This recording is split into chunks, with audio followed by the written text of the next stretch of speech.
I wish I had learned this truth many years ago. Be thankful for the days, good and bad. All right, welcome to another episode of Warrior versus Zombie, and today, as always, I have an amazing warrior guest, Sherry Prindle, and I'll introduce her to you in a second, but first let me remind you why you're here, or tell you why you're here if you haven't been here before.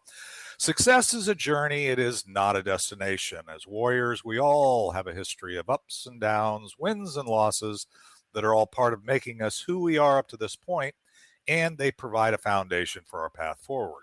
We all battle our inner zombie as well as those zombies in our world, and in each episode I interview warriors who are aspiring leaders from all walks of life.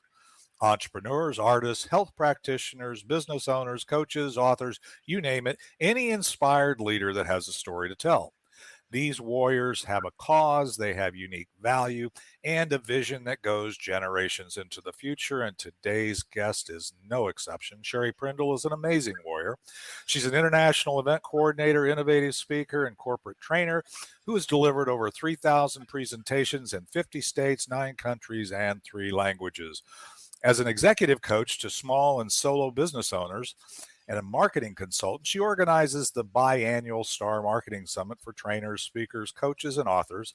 And she founded the Professional Coach Academy, where she has been instrumental in launching the careers of over 1,200 professional speakers and coaches.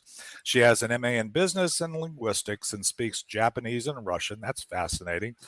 I'm struggling to learn Spanish these days, having lived in both countries, and her ideal day includes traveling, camping, singing, trail running, and team trivia. Sherry Prindle, welcome to Warrior versus Zombie.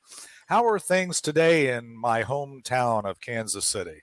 Thank you for wearing the Chiefs shirt. Represent. Yeah, love for those it, watching the live review on our live replay on YouTube or in the BeeKonnected platform, yes, I am I'm sporting my colors today just for this time with Sherry. So yeah, so how we talked a little bit. So it's like it is here in Dallas today. It's nice and kind of a fall kind of. It's a little overcast here, but I hear from my family, and you confirm that I think we're both looking at some cold tomorrow or the next day. That's going to be, I think today the high is supposed to be 82, and tomorrow the high is supposed to be 58. So, it is what it is this time. We're both in areas where all you have to do is blink and the weather changes, right?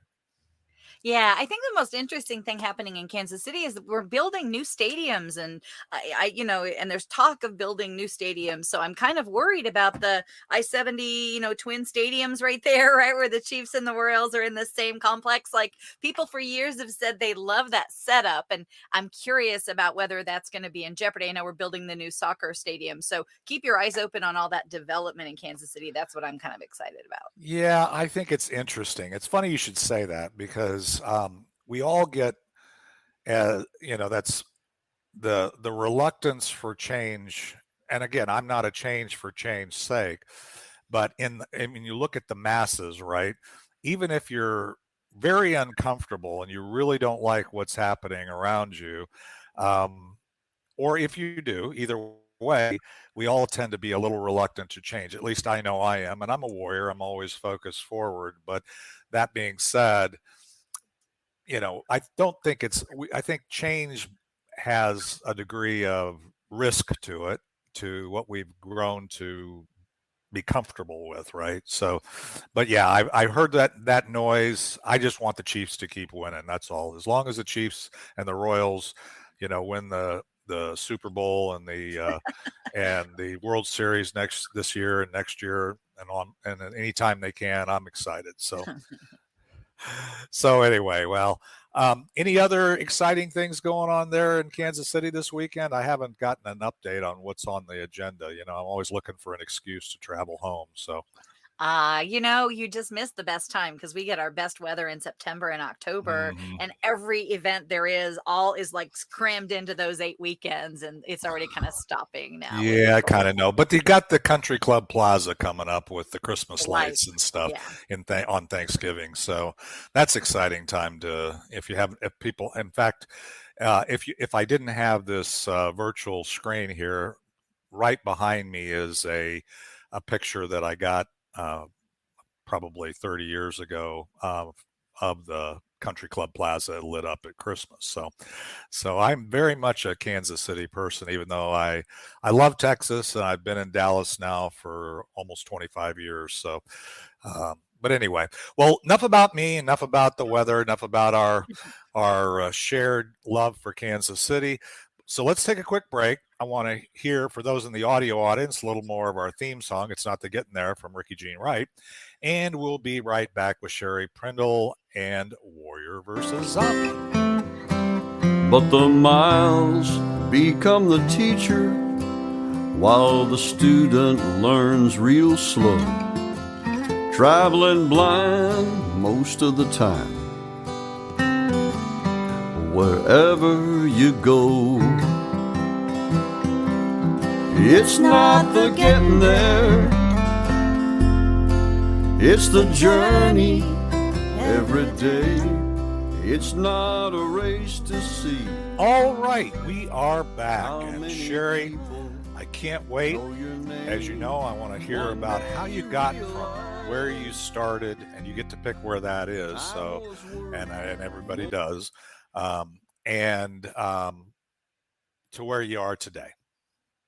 So I'm a little bit different in that I don't have this career that I had and then decided to take my knowledge from my career and become a trainer or a coach.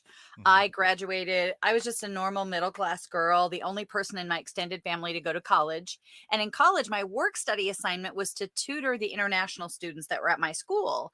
And then we had an exchange program too. So I decided to go to Japan as a college university exchange student, and everything changed. I was never the same Midwest girl again. And all I wanted to do was not only go and travel myself, but I saw how much of a difference travel made in the way I looked at the world, how small my view was, and how scared. And I was passionate that everyone should have the chance to go somewhere completely different and meet new people, that like there would be world peace if we would just meet more people and go more places. And I can see you agree by the look on your face, right? Yeah. Oh, yeah. Yeah, it's amazing. I've put 4 million miles, over 4 million miles on airlines in my corporate career. I did have a corporate career, and I've been all the places you can imagine. And what we think, they think of us, and what we think of them in various countries and stuff is nothing like it. I mean, even when because we don't have to go there, but filtering it through our media and everybody telling you what people think and whatever is just it's nothing like it being there. My son just got married in July in Italy, in Bologna, and what amazing place. What a beautiful place. And all of the things about Italy and, oh, they're locked down, you can't do this. It was just nonsense. It was just not true. So yes, I truly and my oldest daughter, she loves traveling. We got to travel a lot when she was young, and she studied abroad and did, so I'm totally getting what you're putting down there. That's beautiful. So anyway, so tell me, where did it go from there? Right. So I graduated and I thought, well, I just have a degree. So do thousands of other people. What's unique about me? Well, I lived in Japan, and I really learned in that 1 year that I was there as an exchange student that I have a gift for language. Like, I learned so much Japanese in 1 year, to the point where I would order pizza. And when I told them my name and they realized I wasn't Japanese, they were surprised. My accent was very native sounding. So I went back, and you could teach English, you still can, but and make quite a little bit of money. So that was easy. You could get a tourist visa that you could renew 2 more times. So that gave you 9 or more, or a whole year or more that you could play with. And so I ended up hearing a rumor that they were looking for a young American woman to be a part of a documentary that the Japanese TV station was making. So I called the guy, I made an appointment, and the day he met me, he canceled all of his appointments with everybody else and hired me on the spot. And we traveled around the United States together. It was a Japanese camera crew and me, and we made this documentary that played primetime nationwide in Japan. It was called A Documentary of the USA, Sherry and Osamu's Quarrelsome Journey. And I traveled with a Japanese anchorman, and we experienced various things and points in the United States together. And it was about trying to show like the difference in mindset and the difference in approach, exactly the kind of thing that you were talking about, right? And so I lived in Japan for 4 more years after I graduated college, and had so much opportunity, because when you are in your own country, you're just one of multiple citizens. But when you're an expatriate, then people all automatically see you a little differently. Like, wait a minute, you had the gumption to do whatever it took for you to get to this country, right? And get your visa and do whatever you needed to do and make a living. And so all of a sudden, I just already put you in a place where there were more opportunities. So while I was in Japan, I started to get worried, because unlike a lot of countries, in Japan, Americans are really adored in almost a strange way. Like, they really like you. And when you speak Japanese, they get all excited and say, "Oh, you're so good." And they want to take you out places and be seen with you. And I noticed while I was living there, I was very young, right? I was in my early 20s, but I noticed a lot of Americans who had lived there for a long time started to believe they were as cool as the Japanese led them to believe they were. And this is strange, at the young age that I was, that I saw this, but I got concerned that at this young age, I don't want to get stuck thinking I'm that cool and be disillusioned by that. I think I still have a lot of learning and growing to do before I kind of settle on this "I'm so cool" thing. And I literally said, I have a great life here. I would live in Japan the rest of my days. It was awesome, but I've got to get out of here, because I'm concerned that I'm going to start believing my own press about me. So I started telling all my friends and colleagues, "Hey, I'm leaving Japan." And they said, "Where are you going?" I said, "I don't know. I'm going to go to another country. I don't know what country it is yet, but I'm leaving." And I started quitting jobs and, getting rid of things. And they were like, "But you don't have anything lined up yet." But I believe so very much. And I don't even know like, if there's one place where I learned this. I remember part of it was a line from a poem that said, "You learn by going where you have to go." But I learned a long time ago that in order to actually make forward momentum, you can't wait for the opportunity before you move. You have to move, and then the opportunity will show itself. Like, I really figured that out. And so I just said, I know it's going to be fine. I need to start taking actions to move to the next country. And it ended up being that I found an opportunity to go to Russia. There was a Russian language school, the Pushkin Institute of Russian Language, and they had a program that included a plane ticket and 3 months of language study, and also staying in a dorm. And like, that whole package was like around $1,000. It was insanely a great deal. So I literally got on a plane and went straight from Japan to Russia, which might not resonate with anybody, but if there are two cultures that are diametrical opposites of one another, yeah, I was going to say, you went from one end of the spectrum to the other, as opposed to the worship of Americans, right? Yeah, it was really weird.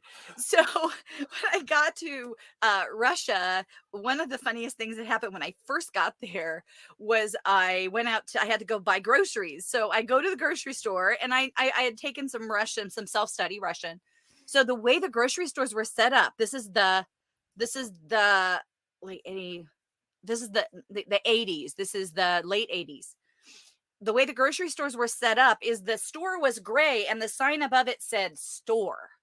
And the way it was set up is you had to go, there were different sections. And so I had to go stand in line at the bread section to get my bread, and go stand in line. So you had to stand in line at these different sections and tell them what you wanted, that they wouldn't give it to you yet. They would tell you how much it cost. Then you would go to the cashier and you would tell the cashier how much you wanted to pay. And then you would come back with your receipt and show your receipt and collect your things. So you literally had to stand in line 3 times in 3 different lines to get your stuff. So I did fine going to the different places, telling them what I wanted. But when I got to the cashier, I had the amount that I needed, and I told her, 1905. She said to me, "Ja was ni poнимаю, uйди отсюда." I don't understand you, get out of here.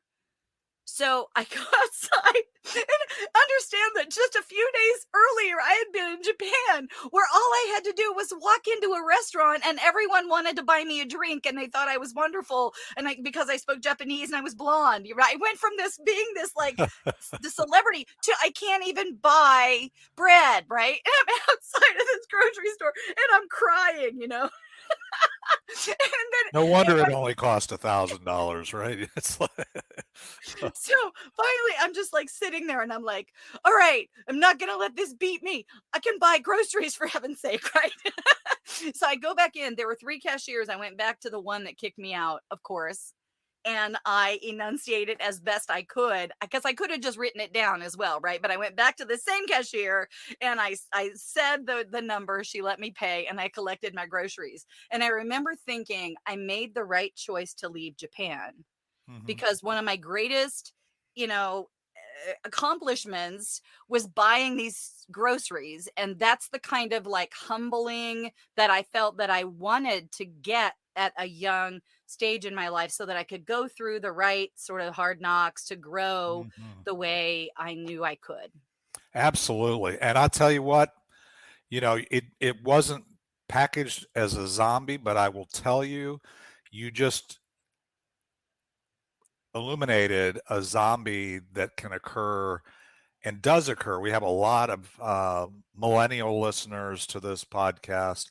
And one of the things that I think, and I'm a baby boomer with 5 millennial children. So I'm always listening for those life lessons and the things and I think one of the things that is that we've done too much where we've brought our kids up and brought this current generation that's just voted in this last election in thinking about life is all about support. Life is all about uh, being appreciated, and the fact that you recognize that that's a zombie because life isn't just about support. Life is, I mean, engineered from the cellular level up.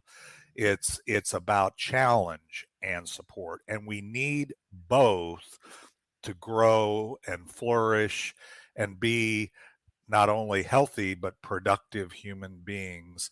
And when we miss the challenge part, or we don't want to hear about the challenge, or we don't want to experience the challenge, which you obviously didn't experience in Japan and recognized that's a little bit of a fantasy here. I don't write and then you said, and you got into Russia and you realized, okay, this feels like all challenge, and you went from one to the other. Obviously all challenge. If you see everything as challenge, you're depressed. If you see everything as support, you're living in a fantasy. And really life is in the middle. And the fact that you put yourself in a position to experience that spectrum in life is probably why you're standing and probably the strong warrior that I perceive you to be. Anyway, that was so powerful. I just didn't want that to get past our listeners. So tell me more. Tell me more. So what else? What else? Yeah, this is fascinating. So, but I know we're not to today because you're still in Russia. So tell me. Right, years ago in the 90s. So funny that you said the thing that you just said, because I didn't have the support piece, right? And so Mm-hmm. I actually, when I got to Russia, I was so overwhelmed that I sought out Japanese people because that was where my comfort was. So I found NHK, which is like the Japanese public television, because I'd Mm-hmm. worked in television in Japan. And I used to go to there every day. I would go to the NHK studio and hang out with them because I always thought one of the things I thought at that time is I thought I wanted to be a journalist. And Mm-hmm. so one of the things they did was they said, "Oh, there's a famous Japanese photographer coming into town next week. Why don't you meet him and he'll go around with him, and that'll be a win-win because you'll get to do journalism and Moscow and you can help him get around." So it was May Day. It was the first May Day after the wall went down. The president was Yeltsin. And this photographer came into town to film what was going on May Day. Mhm. So there was a parade. So we got up ahead of the parade. And as I was noticing the parade route, the businesses all started shutting and putting shutters up and even boarding up their businesses as the parade was going by. And I thought that was very strange until right at this corner, actually the corner where the big statue of Yuri Gagarin going into space, I think we've seen that statue at that corner at Gagarin Square, the militia started coming in riot gear. So here's the parade coming, right? And here are the militia over here. And clearly the militia are going to stop the parade right here at Gagarin Square. So when I see this happening, I'm like, wow, this is real news. I get to be a real journalist. And I thought that the parade would just stop, but no, they had anticipated this was going to happen. They put all their young, robust marchers in the front of the parade, and they just went and just beat right up against the riot police. And there was just a full blown like riot right in front of me. I'd never seen anything like that coming from a peaceful country. So I'm taking all these pictures, and the one picture that I took was the militia ended up like taking fire hoses to the crowd, and the crowd actually like stopped a bus and set a bus on fire. It was crazy. And in the midst of all this, there was this older woman that had a shoe, and she was holding up the shoe like somebody lost their shoe. So I took that picture and was able to sell that picture for like $1,600 because it was this beautiful kind of slice of life moment in the midst of this riot. Wow. And after the riot was over, one more piece because it goes to something else you said, and then I want to hear your thoughts. You had said that what we think of the other countries, we have a skewed view of this.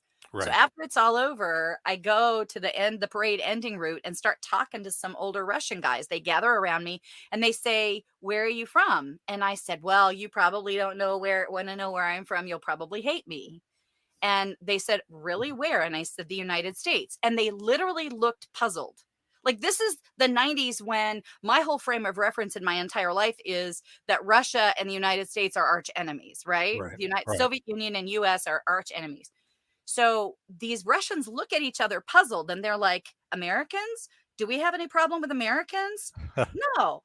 They go, "The Germans, we hate the Germans, and the French, everybody hates the French, but we don't dislike the Americans at all." And then here's what they said next. They said, this is older Communist Party members in Moscow say to me, "Unless you didn't buy into all that evil empire stuff that was fed to you guys as like propaganda, did you?" And then at this moment, it really hits me. My whole school career, they told me the Russians try to brainwash their population. They give propaganda campaigns to their population. And I remember thinking, oh, that's horrible and that's terrible. And that's when it hit me. We do propaganda as well. And the difference is they don't buy it, but we did. Oh my gosh. Well, the interesting thing is we is always I think that we're dealing with that right now. I mean, we learn, right? I took one of the most valuable courses I took in college, and I went to Wharton. I had a business degree. I mean, but that was a course called Persuasion and Attitude Change, and it was all about how to condition your audience, your community, and it was one of those courses. I was in an engineering and management school, so it wasn't like the core study, right? It was probably the most valuable thing because once you see it, you can't unsee it. And so once you've seen that the narrative that you're being fed, um, I would submit that they probably were getting, I mean, they were getting propaganda as well. And the degree to which we allow our zombie mind to be influenced by that versus the one where we actually engage our frontal lobe and think about it and say, does this match what I'm seeing? See, you again had an opportunity there that many people don't, is you were there and you saw, yeah, maybe the government is that way, maybe the people that are leading it, but the real people, the people on the ground, are just like me. They are people who are trying to feed their family, trying to take care and have opportunities, trying to thrive, trying to have impact in their own way, trying to have a meaningful life. You can't put everybody in a box. And then when you start not allowing us to do what we're doing here today, right? To share, to talk, to argue, to, you start to, cut that out of the thing, then all of a sudden you're easy for the zombie masters to control, right? It's not unique, as you point out, and I agree with you, by the way.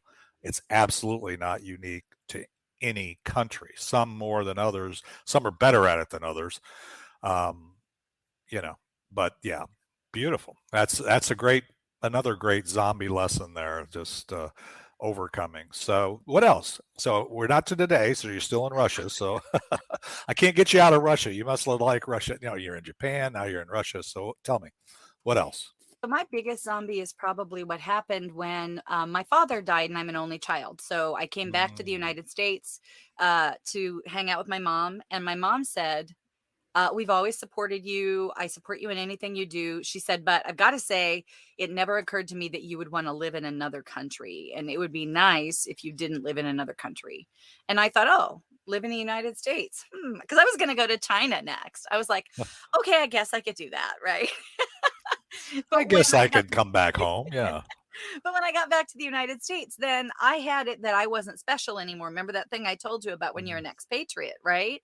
So now all of a sudden I'm just this normal middle class girl again who's got literally nothing unique and special about me. And all I'm doing is just like going to the newspaper one ads trying to get a job. I'm like, I had this exciting life. And what am I supposed to do back here in the United States where I'm not special? Like I was really, really caught. And so I decided to go to graduate school instead because the job prospects were not very good. And after I got my MBA, I went back out on the job market and it was the same, except they were offering me a little more money, but nothing sounded interesting and exciting. And I was like, listen, if I've come this far, I'm an only child. I never married. I never had kids. I had made a choice that I wanted to live my life as a big adventurer. So if I have to do it in the United States, I'm not going to like only adventure on the weekends and the evenings and do a job during the day, right? I'm just not. And so I don't need a lot of money, whatever it is, I'm not going to settle for something. And so I saw that Fred Pryor Seminars, a big seminar company, was auditioning people to be seminar leaders. And I've got to say, I don't think I'd ever been to a seminar. I didn't even quite know what that was, but I knew I was always a good speaker, that every job I had ever had involved speaking. I did radio, I did television.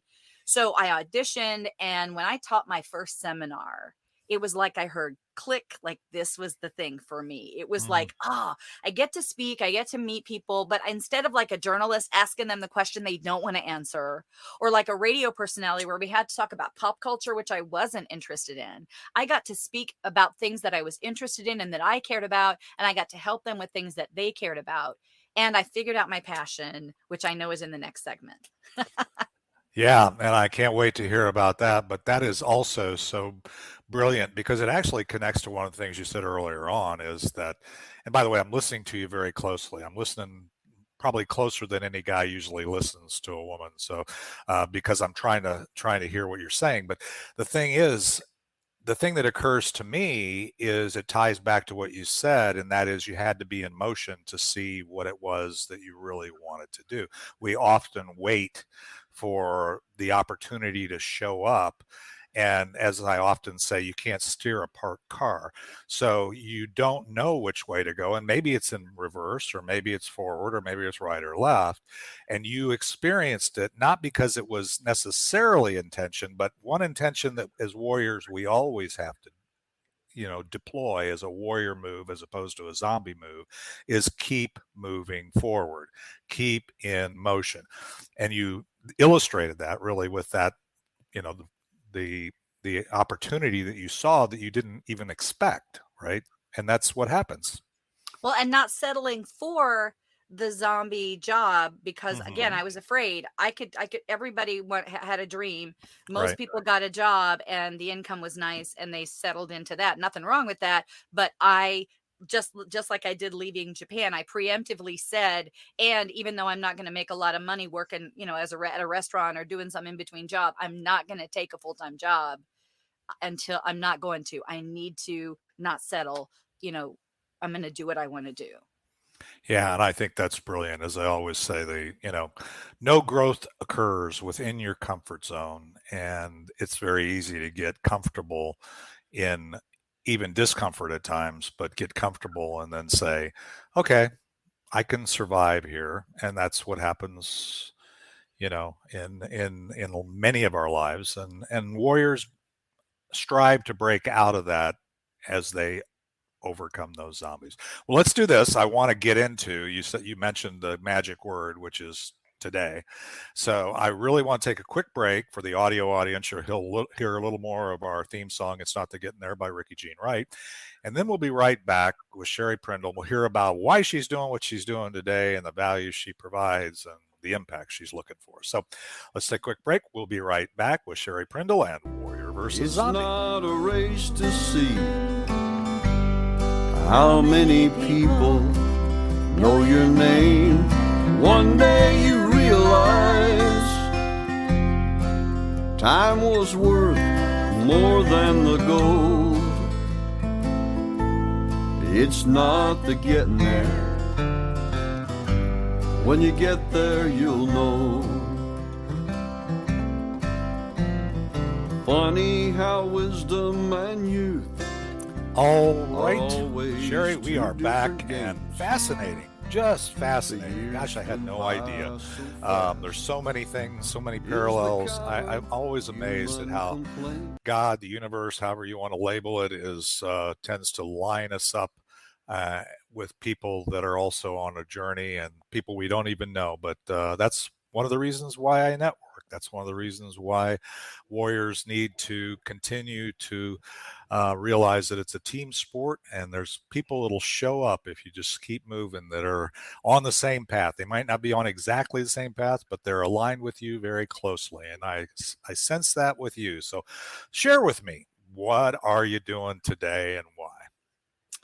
So I did that Fred Prayer seminars thing for a super long time because it was fun and I got to travel. Mm-hmm. And when I got to where I would feel stuck, then I could always learn a new topic because they had hundreds of topics. So instead of like a trainer who would specialize in one topic, I would say, okay, I'm ready to teach this. And by the end, I literally taught every topic in their category, every topic in every category. So I literally taught HR, I taught Microsoft Excel, I taught all the different topics and became the jack of all trainings. And I truly believe I am an expert in all the 200-ish topics that I teach because I'm conscientious. And first of all, you study to get ready to teach it. And then when you train, the audiences give you examples, ask you questions. You end up really learning those things, right? Sure. So I have to say, I do think I got a little zombified in the Fred Prayer seminars because it was so fun to travel that it was like, you're very underpaid. You're very under your talent level when you're continuing with that, but it was just so fun that I just kept going. So now I think that the big epiphany that I needed to stop that was when I went to a James Malinchak big money speaker seminar. He used to do these big things in LA with, all these people that wanted to be big money speakers. And it was like the third one of his things that I had been to. And he had, guests up on his stage. And at that particular one, 5 of the guests that were on his stage that day were people that I had trained. Literally, one of them was on the stage, Travis Brown, and he said, "Oh, the person that trained me to be a speaker is here in the audience today. Sherry Prindle's here." And that's when I realized, okay, Sherry, it's about time you stop being in the audience at an event like this and start putting on events like this, or at least being on stage at events like this. So there was a zombie there. It took me a while to break out. It was because I love the adventure. So here's, I ended up saying, I'm not going to make a compromise on what I do for a living. I'm going to do what I love. To those who that's not what they did, you chose family, you chose, stability, you chose security, all those great choices. No choice is better. Then I always encourage people, then find your passion in the non-work. And that's really what I was doing, right? Staying with Fred Prayer that long. But where I am now is I got certified as a gamification master craftsman. And I really believe I would like to transform the training industry, because I think most people agree that the way training is done now is really ineffective. You put a bunch of people in a room and blah, blah, blah, and then they leave. And I mean, being a part of that was fun. And I'm dynamic and I bring my own take on that. And I like to feel that, I know, having taught almost 4,000 presentations by now, that's like what, the 10,000 hours times 4 or more, right? Right. That I like to feel like, yeah, I'm really at the top of a skill level in that industry, but I just feel like it needs to be transformed. So I would really like to just get more real. Like, for example, nowadays that people are doing things virtually, virtual meetings, remote Hmm. trainings. I went and taught a class to train the trainer, and their biggest concern was, how do I get people not to multitask and to pay attention during my meeting or during my training? And I said to them, have you ever considered, why is it so important that they not multitask and pay attention? Why is it so important that if you're leading a meeting and only 2 topics in the meeting matter to those people, what's wrong with them getting some work done, doing things that matter to them, and then only paying attention during those 2 segments that matter to them? So, as an example of transforming the industry, my question to everybody out there, if you lead a meeting, if you lead a training, if you do these types of things, what is it that we need to do to make our meetings and trainings more friendly to the people that are taking them? So what if I put out an agenda for the meeting with times on it that said, we're going to talk about this topic from this time to this time?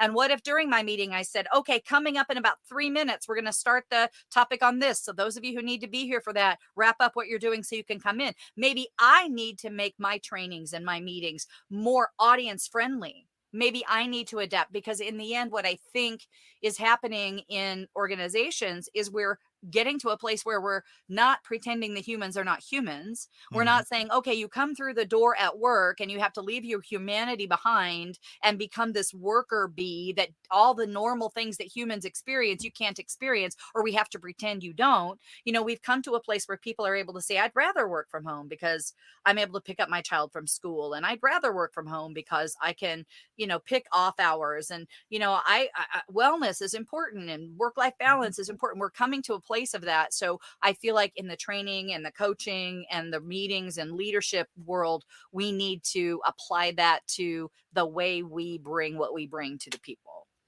Yeah, and I love that. I so it's funny because I don't make any secret of it, although I don't beat people over the head of it. But I'm a Christian, and actually I've been in after I retired, I was in ministry for a few years, and that was one of the epiphanies, if you will, that churches. The ones that are still thriving and successful have come to know is you have to meet people where they're at. You have to enable them. I mean, even through the zombie apocalypse or the pandemic, as I call it, there's a lot of change. People have reached more people and had more impact because we made the changes. In this, my networking group, we couldn't meet in person for a while, right? So you had to figure out how to do that and bring it to the people, because you saying, okay, I'm here, come here, come here. This is what I'm going to do, like it or leave. That doesn't work. It doesn't have the impact, right? So helping, I think it's brilliant. I love so is that what you're focused on today, is working with um, those kind of events? I mean, so tell me a little bit about, the value. You obviously have a lot of value. I love your experience. I love your life lessons. I love, your journey. But what is it about all that you're bringing to the market today as far as your unique value? I kind of know what it is, but I want to hear you say it. And then, what kind of impact are you hoping to have? So I have a coach training school, the Professional Coach Academy. So I train life coaches and executive coaches. So Hmm. for one, I'm training coaches to be more effective in coaching. That coaching, just like we said in training, needs to meet people where they are and be about, taking their ideas and supporting them in achieving what they want to achieve. So that's been something I've been doing since 2008. Wow. And then I have a lot of training I train the trainer type things, because I have trained so many trainers. I actually trained all the Fred Pryor seminar leaders for 10 years, and Wow. then started putting on my own sort of train the trainer workshops. So now I'm teaching gamification, and with my own clients, I actually have a unique training approach. I actually bring the audience in, and my superpower is that I am really good at making connections. So if somebody says our organization is struggling with this, my brain instantly goes, oh, well, they must be having this. I can get all the causality. I'm really Mhm. good at kind of seeing the causality of things, and then relating it to training, like what kind of training needs to happen at what level. So what I'm doing now is it's a three-pronged training approach where we come in, I have a discussion with people and they tell me what's going on. And I make this huge mind map as I go, where I kind of see what's going on. And then I take a day, or at least an afternoon, and I map that out and say, okay, this is the training they need. And then the next day they come in and we do a training. And instead of it being an out of the box training on how to manage time, then it's actually, I know what their issues are. I know specific scenarios, and I've put together a customized training that is tailored to those particular things. And then, of course, with the coaching, the third prong is the follow-up coaching that helps bring it forward. Wow. So Sherry, it really speaks to me on a couple levels, but one of them is, you said that you were talking about the value of just doing a canned presentation to an audience and having them do that. And there's so much information out there in the BeeKonnected platform. We have over $50,000 worth of programs that are available to advanced members, and that's beautiful. But where I found that the really power comes is the fact that those same speakers slash program developers are on the platform, and they can then in turn customize the learning experience. That's also why I do the mastermind that you participated in last Friday and led, is that it's not just the content. It's I want to engage the audience in moving to apply the things that we're teaching, because nothing you can the funny thing is, as you know, you were on the mastermind. The thing that I learned, early on is, people go, that was really great, I was really inspired by that, or I really liked the way she presented that. And I said, okay. And then a few weeks later, they'd be on another one. That was great. I hear, and really love the way she presented, or he presented that, or what, it was every week. I've been doing this since 2015, right? With every week doing this. And all of a sudden I came to the kind of the same epiphany, or the same place you were thinking, is that just knowing it, or, relating to the material, they already knew it, but they weren't doing it. So what are you doing with it?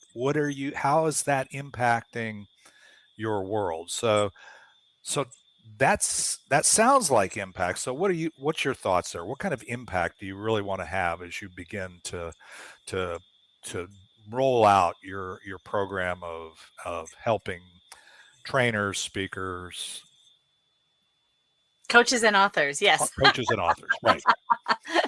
So, in the end, what I really would love to see happen is, I feel like during what you call the zombie apocalypse, people got more real, as I Mm-hmm. said. And so I would love to see us be more real about training. So training works better when it's, for example, just in time. So right where you need the answer is there. So people are doing that with like learning management systems and micro learning, right? Right. Training is really effective when, like you said, with your masterminds, people actually have input in it, right? Mm-hmm. Training is effective when it's interesting and engaging. So stuff that you just have to tell them and they have to learn, gamifying that in a way that makes it interesting. And gamification doesn't have to be some kind of an app or a video game. You can gamify things in a very analog format as well. But what that really does is it basically matches like what people's needs and motivations, right, with organizations' needs and motivations. And it's about kind of matching those up here. Mm-hmm. So it's a new mindset. It's a new way of looking at training and learning and growth. And I'm going to say it pervades like succession planning, recruiting, all the different aspects of of working with people. And we kind of have to do that because now we've got this, we're short staffed. It's not like all of a sudden we lost a huge percentage of the working population. It really is that we lost a certain percentage of the working population in a different way, right? Not to the zombie brain eating, but to Yeah. No, you're right. And I mean, the thing is, it is what we lost is a way to, as they say, and again, I lived in corporate world for a long time, but it's true even in entrepreneurs, small business owners, bringing people into your community or your network. It's the onboarding process. It's the, okay, how do I know what I need to know in this environment, which is very hybrid today. If you don't think it's hybrid, even if you think that the world isn't going forward in a virtual and physical or analog and digital, however you want to define it, right? You're living in a fantasy. I don't care whether you're all analog or all digital or somewhere in between. It is in between. And, that's why in-person networking is where we started. And then now, and we did lunch and learns, you remember those, teaching you, bringing in trainers, teachers to help you learn something, and then it gradually became, and then bam, everything had to be done online. And the beautiful thing is we can bring in more information, more people, and make it more convenient for people to learn, but it still has to have to use your term, the gamification, the thing that kind of inspires you to apply it. I love the thing you said about just in time, because mainly it appeals to me, because I was just talking to somebody, I think it was actually Ricky Jean Wright, actually the theme songwriter, and I said, yeah, I'm not good at reading manuals, and I don't like really watching a YouTube video to learn how to do stuff. And that's why I'm exercising this platform, and I'm learning things as I need to know them. But once I do it, I know how to do it again. And that's the brilliance of just-in-time learning. You can't just blow it through in a week and have people walk away and be fully functional, fully onboarded, right? It's a process. It's a journey every day, as the theme song says. Do you kind of relate to that? Is that kind of where you're hoping to be? Absolutely. And I have a quote. There's an organization called Great Place to Work, and they're the one that puts out all those employee engagement surveys and things. And the CEO, Michael C. Bush, said, going forward, place shouldn't matter, but flexibility should. He said, I don't think of the hybrid future as one of physical space. I think of it as really caring for people and giving them the flexibility that's needed to have a high sense of well-being. And I'm going to add, purpose and belonging and passion. Well, that's brilliant. And there's so much we can talk about. We may have to do a special warrior versus zombie just talking about that, because you really hit on one of my current hot buttons, if you will.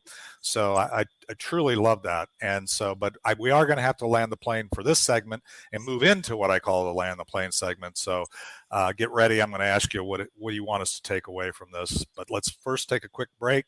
Here, the final break of our theme song, It's Not the Getting There by Ricky Jean Wright. And we'll be back with Sherry Prindle and Warrior versus Zombie. Funny how wisdom and youth are always two different games. The years flew by so fast, is the common human complaint. The memories in our minds turn to diamonds in our soul, and by the grace of God, down the road we go. All right, we are back. And Sherry, I didn't know where we were going to go with all this when we started, and thought we could talk more about the Chiefs or something else. But you've given me a whole lot of things myself to think about as we go forward, and who knows where our journeys will align even closer down the road. So tell me, if we take away anything from this podcast, this discussion, your journey, what would you want us to take away? So one is, you just I think it's really about, and I haven't even said this not once, but it's listen to your body. Because when I think of all the stories I've told you, it's because I do believe that there's a deeper, more innate wisdom and connection to kind of the collective unconscious that we can tap into. And so when I was in Japan and I saw, ooh, I'm really being treated very specially here, somehow it didn't feel good. I'm Mm. like, why would I be having such a happy, wonderful time and not feeling good? Listen to your body because it kind of tells you. And that's when I was like, okay, why am I not feeling good? Let me explore this. Oh, I could get really spoiled, right? So now let me Mm. move myself into a challenge. When I'm into a challenge, it's fascinating because externally I'm feeling some pressure, I'm feeling some discomfort, but that place inside feels good, Oh It's like, yeah. ooh, I'm all aligned, right? So Mhm. sometimes that you just, instead of relying on, and what you said about millennials is really important here, instead of relying on external comfort as your indicator of whether you're in a good place or not, check in with your internal comfort. And sometimes in the midst of external discomfort is when you have some of the best internal comfort, right? And then the other theme I think of our talk has been this idea of questioning your beliefs, Mhm. and that you listen to your body as well. That the minute somebody says something and I get riled up about it and I feel angry about it, that is a clear indication that I have some kind of an unexamined belief in there. Mhm. So, boom, the minute I get upset or angry about something, rather than thinking, I strongly believe this thing, that's what that anger means. No, it doesn't. That anger means that I have something that I'm not willing to explore here. So what does it Mm. mean? It means that I have a belief that maybe I inherited, or maybe, I heard in a certain way. I need to stop and go, and be really open to, there's probably something in what they're saying that I do believe, or I need to at least listen to, or I need to at least consider. So believe it or not, all those stories kind of get tied together in this one idea of listen to your body. And when you have those internal feelings, then to me, listening to those and going and just taking a moment and kind of examining, like, where am I? Where do I want to go? What if I took this road? What if I took this road? Kind of taking a look at some options. You can even check your feelings as you look at the different options. And a lot of times that will give you that guidance to be able to learn by going where you have to go, learn by doing what you have to do. Beautiful. Wow. Um, yeah, you didn't really tie it together, but the interesting thing is we're very aligned in one thing. In fifth grade, I was diagnosed with high off the charts abstract conceptualization. And so my superpower is what I call connecting the dots. So it's interesting that we're both sitting here as dot connectors um, thinking of that the same thing, right? But yes, I mean, you're so right. I mean, the whole thing is not letting our millennials be challenged and be upset, and I'm encouraging them not to ask questions of themselves as to why, uh, can truly stunt the growth of those people as well as our future. And so censoring or trying to bound those kind of discussions to enable us to exercise the challenge versus support, which you've said in your story and everything else, is one of the things that, and paying attention to your body. You said body. I also am there with the health of body, mind. We're body, mind, and spirit, and we sense the areas where we are, and if we listen to what it is, what our body is telling us, what our eyes are seeing, what our ears are hearing, what our body is feeling, or our mind is experiencing, and then figure out the root cause of that and begin to unpack that and figure out incrementally, not be overwhelmed with it, but incrementally understand how to address that, we're going to grow and we're going to be more powerful and we're going to be more productive. But we all seek this, let's signal and say, okay, this is safe, and let's, but it's not the signal, it's the do. It's what are you doing, not what are you signaling to do. So anyway, we could go on and on and on. So how do we, I know you're on the BeeKonnected platform, and I know that people are, and with your kind of impact and audience are ramping up into that, and it's a beautiful place to be found. But how else do we stay in touch with you, Sherry? So What other ways? fortunately, there aren't a lot of other Sherry Prindles who are trying to be found. So if you, on every social media platform, I'm, Sherry Prindle, at Sherry Prindle, pound Sherry Prindle, all of that. And then, of course, I have sherryprindle.com. My coach certification is professionalcoachacademy.com. But the biggest thing you might be interested in is my live event that I do twice a year called the Star Marketing Summit, starmarketingsummit.com. I do it twice a year, January and July. January 7th and 8th, 2023 is the next one. And it's where we get together and really kind of do what we're doing here, kind of figure out exactly what you said. Where am I in the world? Where do I want to be? What impact do I want to have? And how can we help each other do the right actions to, get some velocity and going there? Beautiful. Well, I'm definitely going to get some more information, and I assume I think we may have sent it to me, but send me the links and stuff in the show notes where people can find all these things. I like people post show, and then this will be on the YouTube channel. It'll be on the BeeKonnected channel. It'll be, the audio audience will be there, and I'll put it in the show notes so that we can find you. And this is so brilliant. I run my life by divine appointment, so I always love these very short time, okay, I can do this time. So I appreciate you being responsive. I'm very thankful. So thank you for serving us today. Thank you. It's been a pleasure. Yeah. And, we had a little bit of wonkiness here, as I say, but that's all right. It's, warriors power through, and this is going to be a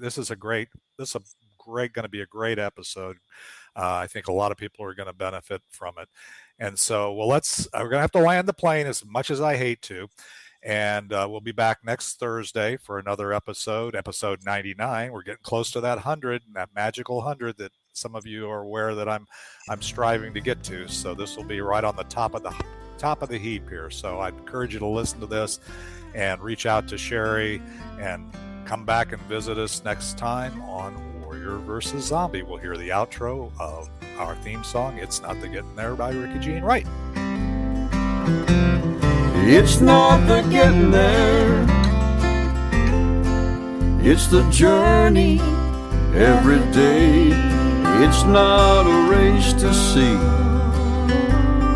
how many people know your name. One day you realize time was worth more than the gold. It's not the getting there, when you get there you'll know. One day you realize time was worth more than the gold. It's not the getting there, when you get there you'll know.